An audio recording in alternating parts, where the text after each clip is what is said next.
You can be a poorly run facility. You can be a well-run facility that is ultimately going to make a difference. But even in well-run facilities, Americans are dying in huge numbers in concentrated places that we can see and identify and help if we choose.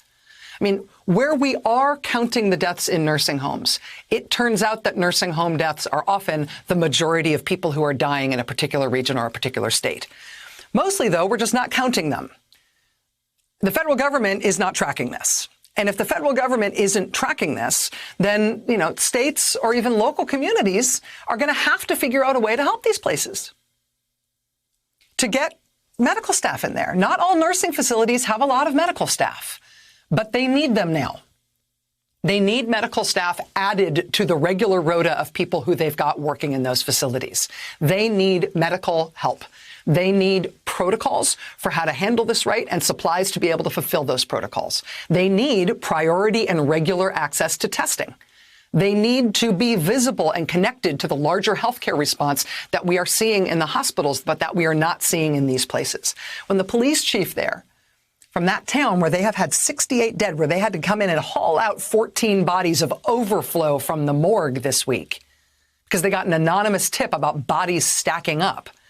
When that police chief said that these people are just as much on the front line of this pandemic as the nurses and the doctors who we are applauding every night from our windowsills, that's exactly right, except they, in some cases, are dealing with more death, with less equipment, with less training, and with no visibility and no help. I mean, the federal government should be doing this. They're not. We can't wait for them to start doing it while we let this many Americans die every day. And some places are trying.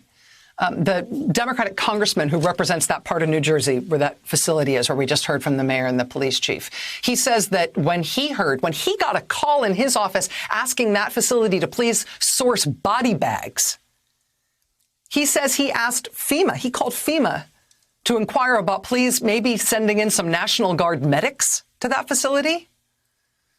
That's an option. FEMA does not seem to have reacted to that request, but that request was reportedly made.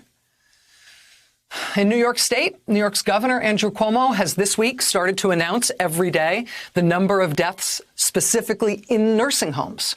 When he announces the total state death toll, he goes out of his way to say how many of those were in nursing homes. He's starting to get more and more pointed questions about nursing home death tolls and which facilities need the most help.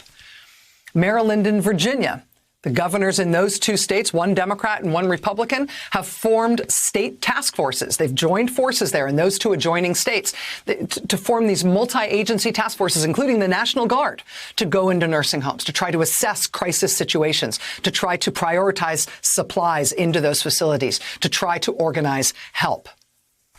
The mayor of Seattle this week, Seattle's been so hard hit. She this week asked firefighters to take over testing in nursing homes, which is one way of making sure that nursing homes are priority testing sites. Firefighters had tested first responders in Seattle as priority testing targets. Now she's asking firefighters to please target nursing homes. In the great state of Michigan, which has the third largest number of cases in the country, the governor of Michigan just in the past day signed a statewide executive order that directs nursing homes in Michigan to start reporting any COVID cases among staff or patients to the health department, to create separate housing for residents with coronavirus, to provide PPE to all employees who are working with any coronavirus patients, to send any medically unstable patient to the hospital. Her executive order covers a number of things that nursing homes need to do better and that they need help with in order to stop the tide of death through these facilities where more Americans are dying than in any other place. And that at least is a start.